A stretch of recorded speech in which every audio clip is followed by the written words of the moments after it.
Terima kasih pemirsa, Anda masih menyaksikan Kominfo Newsroom.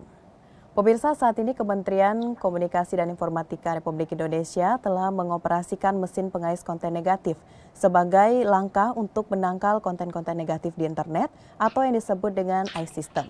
Lalu pemirsa, seberapa pentingkah sistem ini dan bagaimana sejauh ini pengaplikasiannya oleh Kominfo? Kita akan bahas bersama dengan narasumber yang telah terhubung. Saat ini ada Bapak Antonius Malau selaku Koordinator Pengendalian Sistem Elektronik dan Konten Internet. Halo Pak Antonius, salam sehat Pak. Salam sehat Mbak Nisa. Ya, Bapak ini terkait dengan adanya iSystem ini. Mungkin pada saat ini pengguna internet di Indonesia bisa kita lihat terlebih pada masa pandemi COVID-19 ini yang mengalami peningkatan.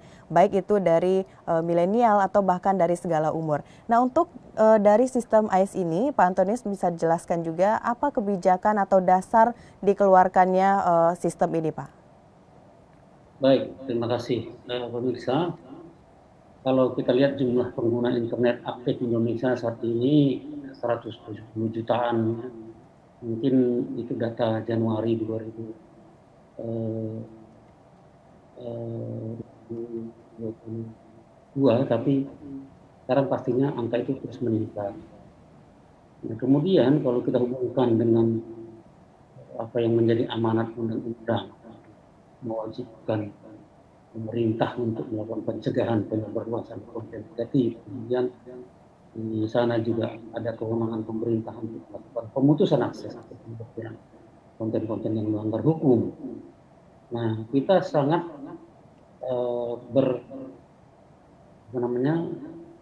masyarakat atau pemerintah sangat berkepentingan dengan adanya ruang digital yang sehat. Oleh karena itu, pemerintah harus turun untuk melakukan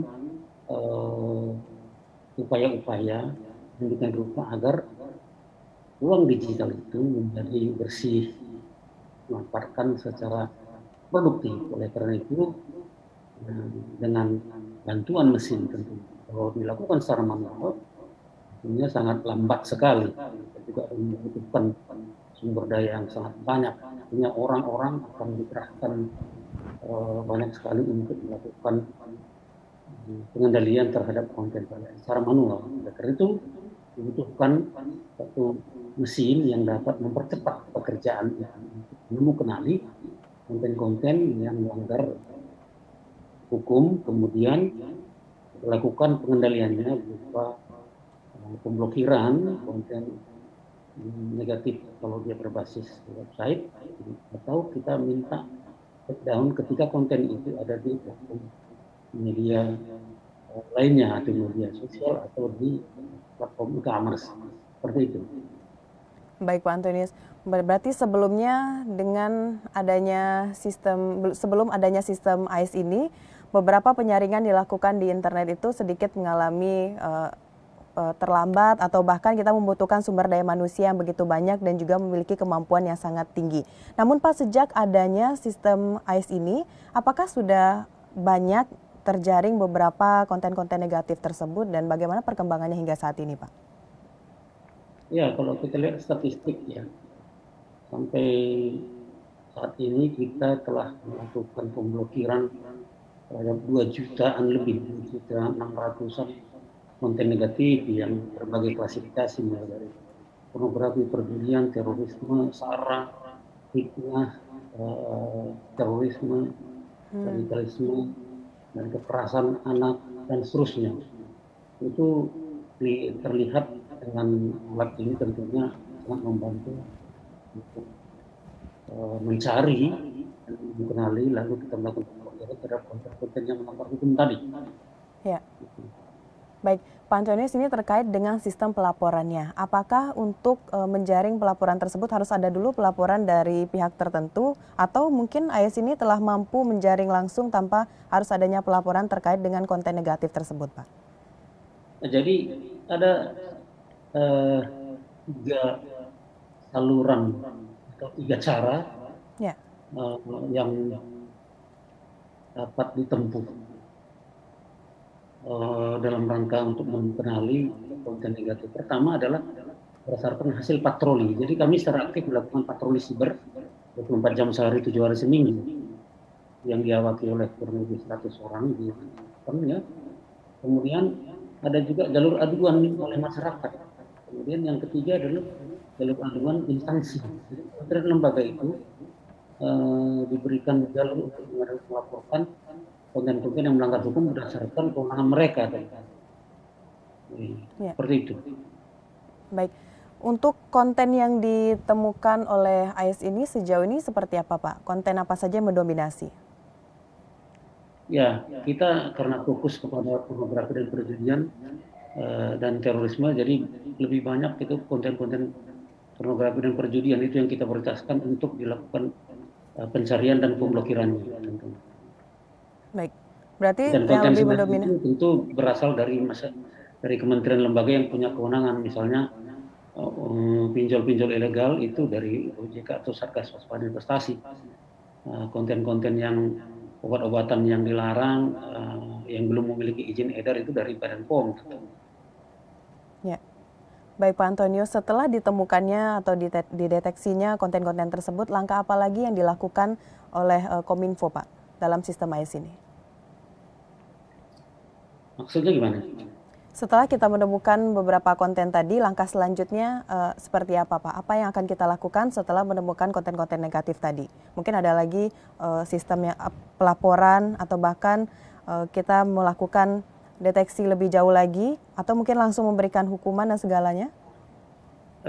Kalau hukuman bukan di kami ya, tetapi kalau kita temukan ahli konten itu tentu kita lakukan pemblokiran. Kalau dia di platform media sosial, kita minta take down kepada mereka. Jadi hanya sebatas itu kewenangan yang dimiliki oleh Dijen Aptika. Jadi berdasarkan peraturan perundangan kan memutus aksesnya saja. Kalau soal hukuman itu atau misalnya ada konten yang harus masuk ranah hukum itu urusannya penegak hukum dalam hal ini polisi, penyidik, seperti itu. Ya. Baik, berarti kita langsung memblokir konten tadi begitu ya Pak Antonius. Bapak untuk lebih diperjelas lagi kepada pemirsa GPR TV, apa fungsi dari sistem AIS ini Pak? Mesin ini sebetulnya dirancang tadi misalnya untuk memudahkan pekerjaan sebetulnya, mencari berdasarkan kata kunci yang kita feed kepada mesin, sehingga mesin ini akan mencari semua berbasis keyword ya, kata-kata yang ada di ranah digital di internet yang bersifat umum publik. Kalau dia privat misalnya di katakanlah kalau kita berkirim pesan lewat di platform salah satu media sosial, kita kan bisa di inbox misalnya gitu, itu tidak akan tercover oleh mesin ini. Jadi yang publik saja. Yang publik. Baik. Kalau jenis kontennya itu seperti apa Pak? Apakah hanya berupa teks atau mungkin AIS system ini bisa lebih jauh lagi mendeteksi berupa foto atau juga video? Sejauh ini masih teks dia, kalau video. Makanya tadi saya bilang kan di awal teman teknis, tapi sepanjang saya tahu baru berbasis kata ya. Nanti dari teks itu baru kita berkembang ke video. Dari situ bisa ditelusuri ke bentuk gambar, ke bentuk suara atau perpaduan gambar dan suara. Tetapi dia pada awalnya adalah berbasis teks ya. Oke, baik. Sejauh ini apakah dari Kementerian Kominfo kita juga telah melakukan sosialisasi begitu Pak ke kementerian atau lembaga lainnya terkait dengan AIS system ini? Oh sudah, bahkan ada sistem baru yang kita miliki, bukan baru ya, sekitar 2 tahun yang lalu kita bangun, dan itu sudah kita promosikan kepada kementerian lembaga untuk mereka menggunakan seperti untuk terorisme dari BNPT, kemudian untuk mengecek obat-obatan yang terlarang itu ada digunakan oleh Badan POM. Itu. Ya, baik. Sejauh ini apakah ada lagi seperti pembaharuan terhadap aplikasi atau sistem AIS ini Pak dari Kementerian Kominfo, atau mungkin kita ke depannya tetap menggunakan sistem AIS ini? Untuk sampai saat ini kita masih tetap menggunakan. Kalau soal pembaruan tentunya berdasarkan kebutuhan ya, karena peran pemerintah berdasarkan atau kewajiban pemerintah berdasarkan peraturan undangan itu tadi untuk melakukan pencegahan atau melakukan pemutusan akses, saya pikir dengan peran mesin ini sudah mencukupi. Tetapi kalau nanti pimpinan atau kebutuhan di masa depan akan dikembangkan misalnya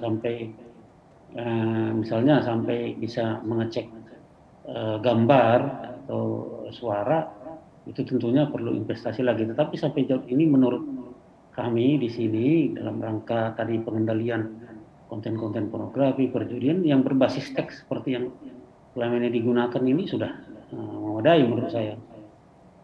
Ya. Baik, Pak Antonius tadi menyebutkan bahwa konten yang paling banyak ditemukan dari iSystem ini adalah perjudian. Nah, setelah kita melakukan beberapa pendeteksian terhadap konten tersebut, konten apa lagi Pak kira-kira yang juga hampir sama ini Pak dengan perjudian yang kita temukan di internet ini Pak? Kalau paling banyak sebenarnya pornografi ya. Pornografi. Nomor 2 perjudian. Ya. Baik. Selanjutnya Pak, tips kepada masyarakat agar lebih cerdas lagi dalam penggunaan internet dan bagaimana mendukung dari Kominfo ini terhadap sistem AIS ini Pak? Ya, makasih. Tentunya pertama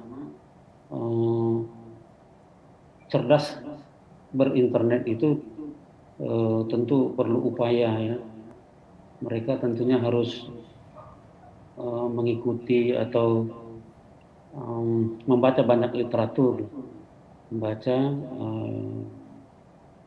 sumber-sumber, kemudian ketika dapat informasi jangan langsung percaya, cek dulu sumbernya dari mana, kemudian kalau kurang mengerti bisa kita lakukan pencarian apakah ini hoax, misalnya masuk ke website Kominfo, misalkan di sana kan bisa. Kemudian juga cek juga informasi di media mainstream, misalnya di koran-koran online itu tentu di sana banyak informasi yang telah di counter sebagai disinformasi atau hoax misalnya. Seperti itu. Ya. Baik, tentunya masyarakat sekali lagi harus cerdas dalam menggunakan internet ini dan juga menjaring apa-apa saja yang harus masyarakat ketahui dan tidak perlu diketahui di media sosial begitu ya Pak Antonius. Bapak terima kasih atas informasinya kepada pemirsa GPR TV. Tetap jaga kesehatan Bapak, kita tunggu informasi terbarunya dan salam sehat Pak Antonius. Sama-sama, salam sehat juga semua. Pemirsa, itulah dialog kita bersama dengan Bapak Antonius Malau selaku Koordinator Pengendalian Sistem Elektronik dan Konten Internet. Setelah jeda pariwara kami akan kembali dengan berbagai informasi lainnya. Tetaplah bersama Kominfo Newsroom.